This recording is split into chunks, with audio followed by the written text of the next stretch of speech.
Sin duda, estamos ante la obra más enigmática y compleja del Bosco, principalmente por el uso de técnicas tan coloridas y el sobrecargado de diferentes personajes.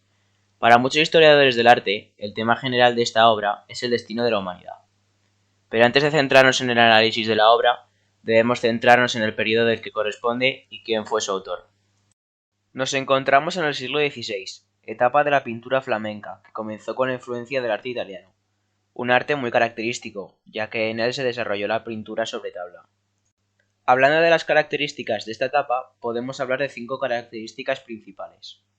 La primera característica es que hubo una innovación técnica con el perfeccionamiento de la técnica de pintura al óleo, obteniendo nuevas mezclas de pigmentos y aceites que eran trabajadas con pinceles y pluvillas muy finas. Esto les permitió gran rapidez de trazo y secado rápido. Esta técnica ya se había utilizado, pero ahora se hace sobre la tabla. Primero se daba una capa de estuco y cola y después se pulimentaba y quedaba como un esmalte blanquísimo sobre el que se daban las distintas capas de la pintura. Ese blanco atraviesa las distintas capas y de ahí la luminosidad de la pintura flamenca. Después de toda esta preparación, la mezcla de los pigmentos de color junto con el aceite se aplica en varias capas sobre la madera. Esto es lo que hace posible las conocidas como veladuras, que son unas especies de transparencias. El óleo es de lento secado y permite un trabajo pausado y por lo tanto un trabajo muy detallista. La segunda característica es el naturalismo o el realismo. La contemplación cercana obliga a la representación veraz de la realidad, con todos sus detalles, tanto en objetos como personas, todas con gran detalle. Se recrean en los menores detalles, como cabellos, arrugas, joyas, pétalos, letras de los libros, etc., todo buscando la perfección. Esto también lo conseguían a través de las veladuras, que os las he explicado antes. Es muy interesante que a este realismo ayuda también la luz, que ilumina estos objetos, haciendo resaltar lo mate y lo brillante, y esto les da un realismo bastante detallista. La tercera característica es el interés por la reproducción de objetos cotidianos. Y la cuarta es el amor al paisaje. Los autores trabajaban muy detalladamente las luces del horizonte y los reflejos del agua. Y la quinta y la última característica es la creación de un espacio pictórico. Mediante este espacio pictórico, el espectador se mete en este espacio porque el pintor difunde la luz sobre todos los objetos y también porque se recurre a efectos como por ejemplo los espejos cóncavos.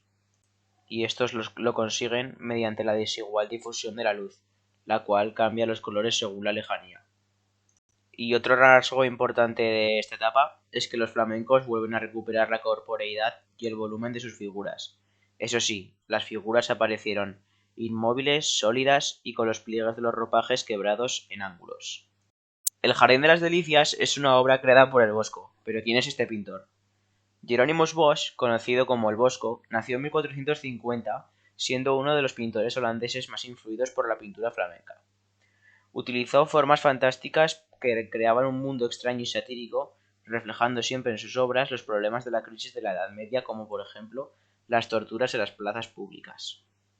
El Bosco dotaba a sus personajes de expresiones grotescas y deformes, utilizando siempre temas alegóricos, siempre tratados con ironía. El holandés se centró en la lujuria y la maldad con la finalidad de burlarse de la sociedad, además de que se le destacó por no recrear la naturaleza, sino que inventarla y poblarla de seres monstruosos y figuras fantásticas que le permitieron distanciarse de los problemas de finales del siglo XV. El Jardín de las Delicias se divide en 3 tablas diferentes, ya que es un tríptico, y una curiosidad es que al cerrarlo se expone con tonos grises un enorme globo representando a la Tierra en su tercer día de creación.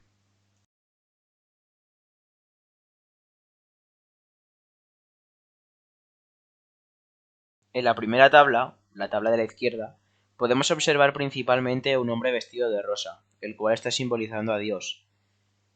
Dios está cogiendo de la mano a Eva para que ella y Adán se conozcan. Esta primera parte es titulada El Paraíso, y aparte de este encuentro bíblico también tenemos la referencia al árbol de la vida, e incluso más arriba podemos ver el árbol del bien y del mal, con una serpiente enrollada. En la tabla central, la cual da nombre a la obra, El Jardín de las Delicias, se puede observar a centenares de personas junto a diferentes animales y frutas gigantes. Estas personas se encuentran desnudas y están en una especie de fiesta continua, en la cual no se puede estar toda la vida. Refleja que la felicidad dura muy poco y tienen otras obligaciones, las cuales se encuentran desatendidas. El mensaje que el autor nos quiere transmitir es la del pecado. El panel central muestra un paraíso engañoso a los sentidos, un paraíso falso, entregado al pecado y a la lujuria. Los hombres y las mujeres que el Bosco está representando en el panel central creen vivir en un paraíso para amantes, pero la realidad es que esto es falso, y no tienen más destino que el del castigo en el infierno. Centrándonos en los distintos símbolos del panel, por centrarnos en alguno porque hay bastantes, el primero en el que nos tenemos que fijar es las figuras humanas desnudas, ¿no? Salvo la pareja del ángulo inferior derecho, que se suele identificar con Adán y Eva tras su expulsión del paraíso. Podemos ver hombres o mujeres blancos o negros, los cuales aparecen en general en grupos o en parejas, manteniendo relaciones con una fuerte carga erótica, alusiva al tema del pecado de la lujuria. Otro elemento son los animales, ya sean reales o fantásticos. De entre ellos se ha hecho mucho hincapié, como podéis ver aquí, en los dos búhos, que simbolizan la maldad. Los búhos se encuentran en posición frontal y dirigiendo su inquietante mirada al espectador. En esta tabla central tampoco faltan las plantas o frutas de un inmenso tamaño. Estas frutas se encuentran por toda la composición y se esparcen frutos rojos que contrastan con otros frutos azules, grandes y pequeños. El azul y el rojo son los dos colores dominantes de la escena. Aunque pensamos que este cuadro está muy desordenado y sobrecargado, en el Jardín de las Delicias podemos disfrutar de una gran geometría. En la primera tabla, el Bosco ha representado un estanque lleno de mujeres desnudas. A su alrededor gira un grupo de hombres sobre distintas cabalgaduras que se han asociado con los distintos pecados capitales. Al fondo de la escena, el Bosco ha incluido 5 construcciones fantásticas sobre el agua.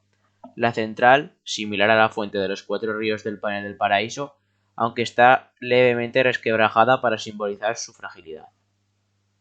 La última tabla se diferencia de las otras dos por los tonos oscuros, con el fin de representar múltiples contrastes.